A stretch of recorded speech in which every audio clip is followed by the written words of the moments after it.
Nɔviwo megado gbe na mi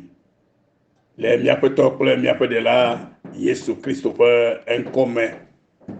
eye menya be miawo hã mi le eto dzi elabe Mawu agave mia katã nu egbe ƒe keke hã gasu mia si le eƒe dɔmetɔtrɔ na me ŋu kple eƒe nublanuikpɔkpɔ si ke le eƒe amenuvevea me na mi si wotsɔ na mi to yeƒe dzɔdzɔenyenye dɔ si ke wɔ na mia megbetɔwo katã bena miavo ava kpe ɖo le esubɔsubɔ me. Yo Mawu neyra mi elabe enye na dzidzɔ kple kafukafu na Mawu be nenye yeƒe nya do lekea la ame sia ame tsɔ na eto ɖe ŋu eye hesene eye kpɔna yetɔ ƒe akpadzi le me. Ye me xɔe se be gbe sia gbe la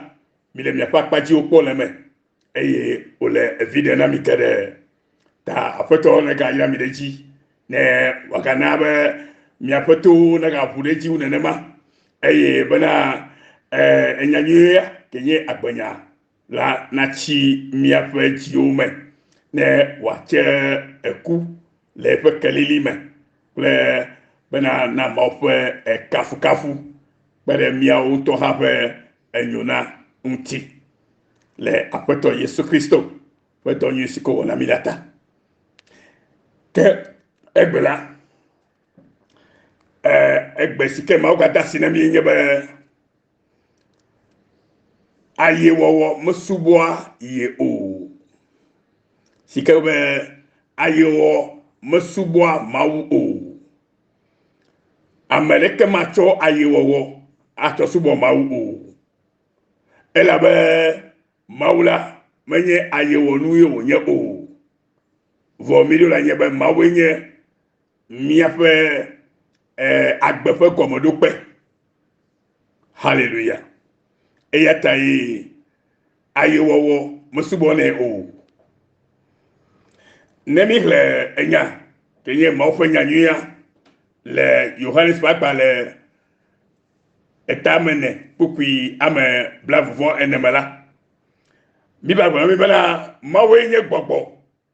eye ame siwo le egbe dom ɖa nɛ la ele be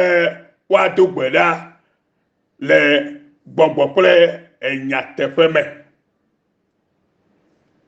Mawue nye gbɔgbɔ eye ame siwo le gbe dom ɖa nɛ alo le subɔm la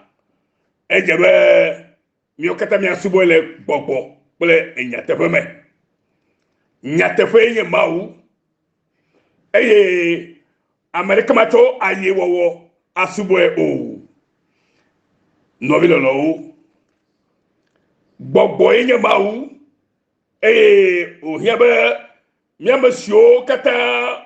xɔ edzi se eye mito zetɔ la edze be miasubɔe le gbɔgbɔ kple enyateƒe me. Ame aɖeke megasubɔ Mawu kple ayewɔwɔ o. Ke boŋ Biblia gblɔ be míame kewo nye kristotɔwo la míadza ye abe dawo ene. Vɔ mi masubɔ Mawu ya le kple ayewɔwɔ o. Vɔ míadza ye míadza ye abe dawo ene alo míadze aɖaŋu. Alléluia. Ke boŋ be míadze aye alo adze aɖaŋu. Alléluia. Ayedzedze abe dawo ene eye kple dzadze abe ahɔnɛwo ene. Elabena ame ɖeke mate ŋu aflu Mawu o. Mawu yɔ mi be miasubɔe abe gbɔgbɔme ƒe amewo ene. Mawu yɔ mi be miasubɔe le nyateƒe me eye menye aye wɔwɔ me o. Abe aye subɔsubɔ la mate ŋu dze Mawu nu kpɔ gbeɖe o. Miatɔ mi se ayewɔwɔ gɔme. Français gblɔ be fait semblant. Alléluia. Mi ma subɔ Mawu kple egbe nka non be ko yo be fait semblant allo aye wo misa aye wo gome vo Bible gonami bena mia kenye mauviola mia jaye hallelujah mia ajaye abe edao ene eye ple ja mia no jaje mia no jaja abe ahoneo ene ela bena amareke matemu afrumawu o no mi le seba ke mia yisarea la be eya be mia no wo vivi ne mia tom se gome ele vivi na mia katale Yesu Kristo pa nkome mia yisarea nyatepo nye be maunya gbure na mi bena mi je adawu abe edao ene mi ja abe ahone o ene le Matthieu fe agbaleta mo buku yi we ade afa akpa ke mi yo bepe lo akpa evelia mi je adawu abe dao ene mi ja abe ahone o ene adawu de ke maulidi di chomi agbo abe amesio sumone le gbogbo kure nyatefe ne menela ye nyabena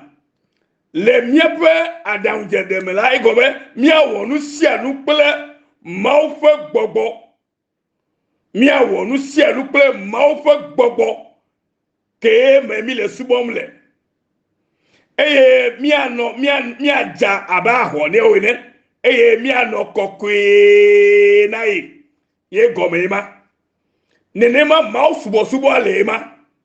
menye ayewo wo me subo aye o vo mau bietu mi egbo benani mi aje adawu abe edao ene mi aja abe ahone o ene sike gome de fifi abe ye nyebele no biye na nye mau subola le mau subole gbogbo pe nya te fomela ke enusia nu ke la wala ala wele adam dede ke chok gbogbo kokwe fe adam dede me na ewo le lusio katamela ala wele kokwe nyenyeme ala wele kokwe nyenyeme ala le jaje nyenyeme bena na nyabe mau subola ke nenyela le mau subole gbogbo ple enya te feme novinho pola nyela mele mia dom abe aleo enede amegavi o dome ya uti mija alo mi je aye alo mi je adawu abe dao ene mija abe ahone ene abele kemi eglise ene no video lo to amerika ma to frumawo eyata mi amesema nda si aye wowo aye wowo fe subo la enye enuvo di kekeke enye dokuo ale dokuo blema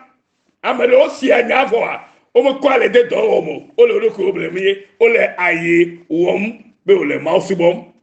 meji amaudu mau enyawu abusanto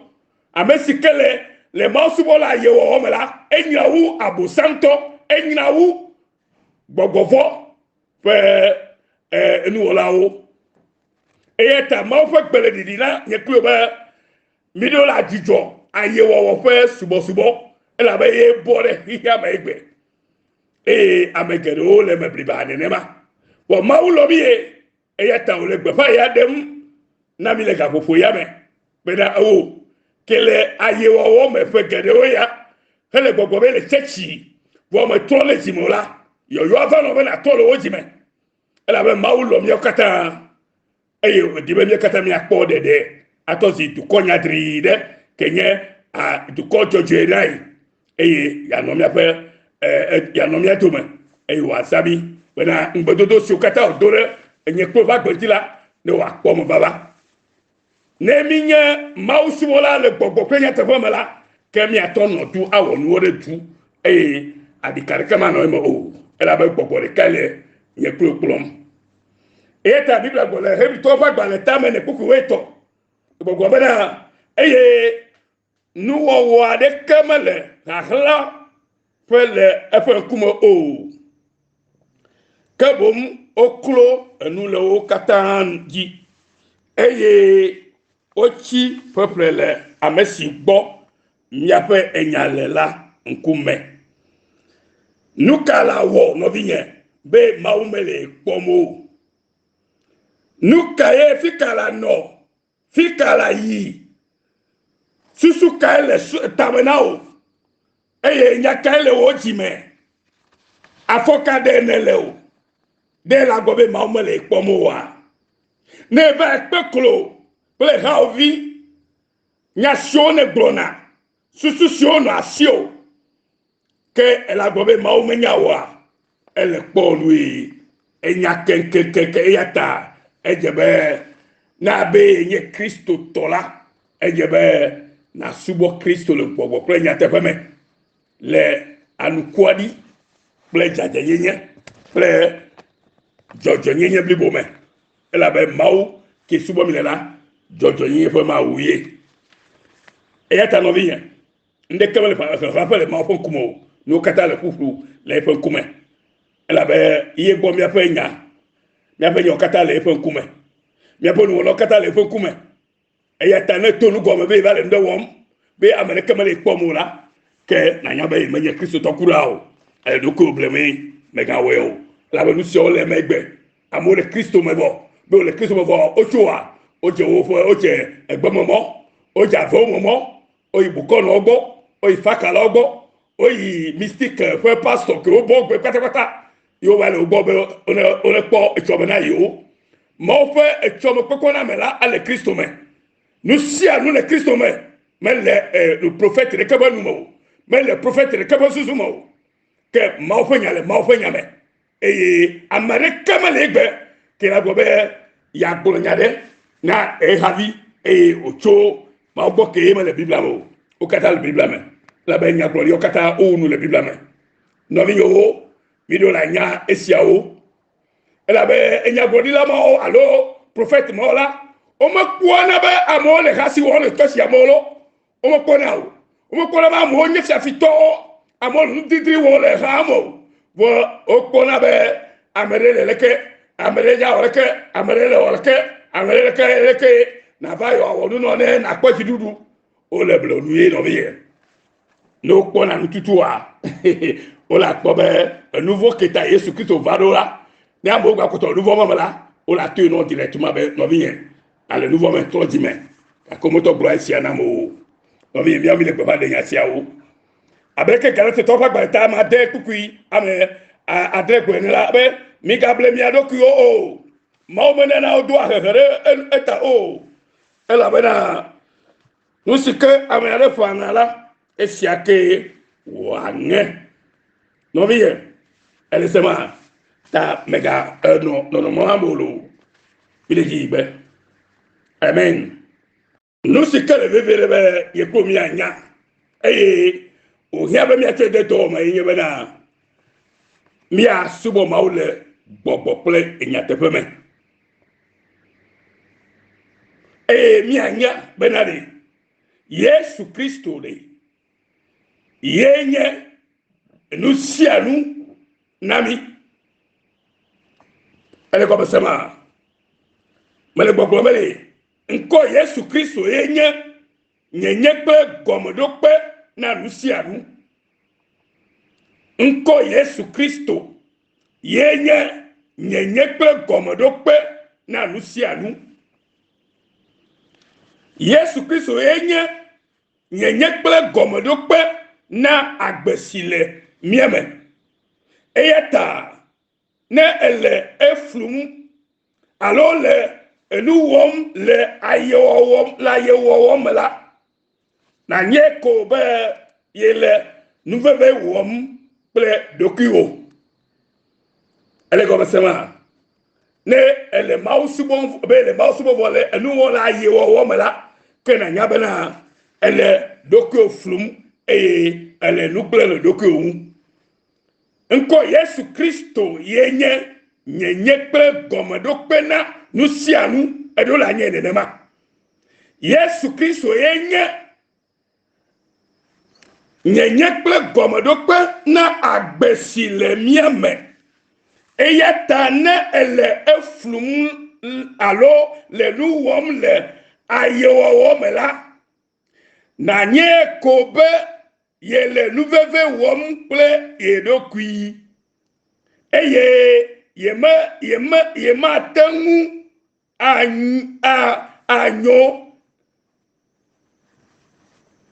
anyo na naneke o alo akpo evide nyere keleme o nusiaye gbagbo na imangulo ema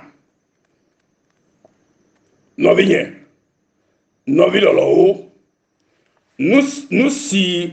o levevie be nusi levevie eye o hia be mi anya abe mauva fasibola o enela yenye esi belade mi ajesi maufe jojo nyenye eye mi avo efe ganyenye le mau subo mela ejebe nyame ko le subo le gbogbo pe nyatefe me ne yebe nye to nyatefe la ejebe na subo le gbogbo pe nyatefe be sikeka igba perenti be na nye siave vie be na nye mau subo la nyatefe to la edo la jesi be mau ajesi mau pe jojo nyenye eye bena na vo efe ganyenye na vo na nya efe ganyenye ela bena esia koe anabe miape vovo koko na deblibo na nya ma ofe jojo nyenye eye na vo na yefe ganyenye la ke wo vovo koko a deblibo eye gamamala ala do de si bena yenye Kristo to vafa ke subona mau le gbogbo ple enya tefeme no vi lolo to la minye bena o media ami mau fe nya o la o ma dami mau fe nya la mau fe nya to la ami dede o nye wo ela mi chion cho enye jo dede enye chi koflo enya agbechi nenu kola akọ la famille mia no vi lo to o me dia ami ma o fe nya o esia wo ma megele egbele ekija megbe hela mo flum e amegelo ha o to si ayewo la o le chachi o mele ayenu ayewo wo me hele amo flum e hele amo video de soko dim no vi yen nkune fu no kaba no vi sikedi be akọ agbe le Kristo ke va kure mi apen vota pe lulu anyinu la ejebe na nkuna fu no ne na jesi nu sio la ba ere de ko e bo de egbe ya mo le me pliba ne ma e o menya be yo le e baba finya me sikela mi yo e do me da fo le me kaba o no vi da fo le me kaba ne ba finya me kaba mi o la be enye nouveau fo ba ke la gble nu le o agbenti eya ta yo sialva vano le kapopo yambela na boy kaba na se kaba na to kaba na de popo na swasi kaba la be maulo mi be mi atosi etole ne makenkenke hallelujah o me dia mi ma o fenya o o me choa ayewo ha subo ne o no binye ne edo ami enu kola etrosu alakpa etrosi alakpato ne edo ami mau fe nya nkola ke etrosi alakpato ima nu so de o boy be ne echo ayewo wole esubo nkola etrosu abuneto nu manyala avachoto ple amofula jima khoseto bakple bomachila no vinyele sema abele si hiobe holo yobe mi je si hiobe abele si hiobe holo au le maufe jojo nyenye ple le siko avo maufe ganyenye utila ibesial di no ha egbe ya be mawe le kae ejebe wa vo le pe jojo nyenye ke me yocho amanu bi ale chona mila be na jesi ne na no agbe ke jena mau bena mekano ayemanu wom na maponku mopom ano nu wom o ela ba e yaw de ko e bogbia na nu amanyo ha ke kpobe evidele meneta la ba we fo ala gbegbre no we ne amajidede ma kata bore egbe parce que ela ba nu amelete fo ade amaji ela ba ebube ne deji akpo vide to botai enu mo kata la onya ayewowo subo ayemanu wo fe subo meji ama olu melema omo enya bo santo ema me trolisimo eya ta trolisima hallelujah hallelujah yabo fonu na o globala ke miaola amidem miele de abacho ke amiaola amidem miele de abacho aha nele amidem enya kemele tefola ke nanyabe abacho ele amidema baye ma ofanya yo wala bo media mi ma ofanya o onto la abacho dana dokio eye gbedala jojuro mienye o ne miasi de lui jode ekema wabu esia no nyala nami ne miaton trole mi apejime ye miasi de lui le miapo nu fufuko amegodolo wowom menyemele miajulo ke nyala gbogbo be ne bu mechila zikpila obune nu nyala ne emia epe enuola obune nu gomeselai lododo fa gbaleta wi ade kuku bla bo nyele nyama gonami ke yobe yiji gbobe mise dokinye ndede juro eye mi le tole nye nu yo fe nya biblium de mi be yo agbo enu majo ahacho di ma fe nyonyo eye mi aka abacho ahacho di efe nyonyoa de mi be yo we ade ejia mi ade mawujia alo de mi be yo awo ejrede maunwa ne ejromia me kola de etefe akwa alo de mi be yo afri abe alesi oflua amegbeto enea no vi loro towo mi ne nyame sema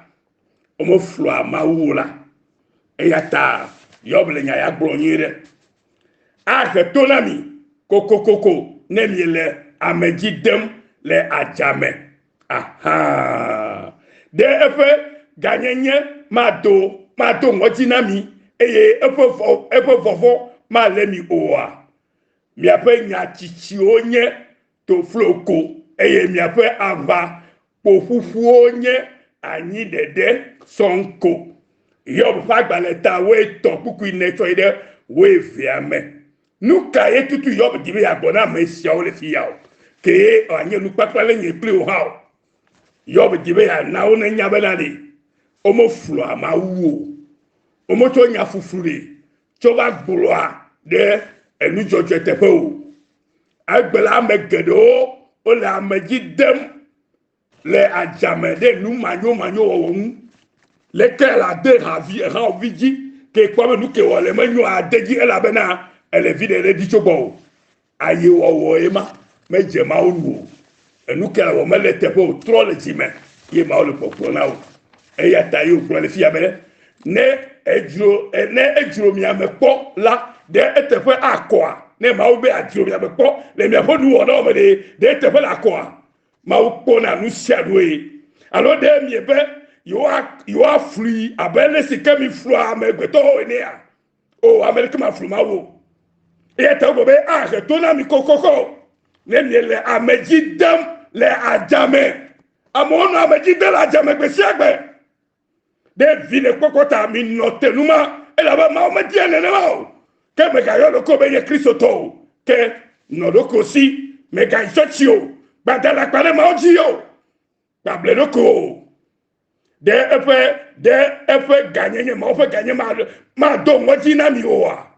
eye efe fofo ma le mi oa ma ha mi ape nya chichio ke mi bona nye tofroko le ma ofe kume eye mi ape ava ekpofufu abakpofufu le onye anyi de sonko le miapodu wonome musere kamela osiwo do bien e ya be mi atro le jime ma o fo gbere di dinami ai numo kolo katata kolo o go concept yo kolo le church mo me gbara e ba glo mi to jimi afọ Yesu Kristo lo e ya ni meto e nyanye amesusu ama le nyatro gbogbo lo mo le ya mi kaka le nyasiota le Kristo Yesu bon comme o ila mi kakam mianovi Yesu yo o ila maululu afajidula cho true forgiveness mission de osla panimbaji na mi okata Kristo ya kubea o ila bitale to siama le Yesu Kristo bon comme amen.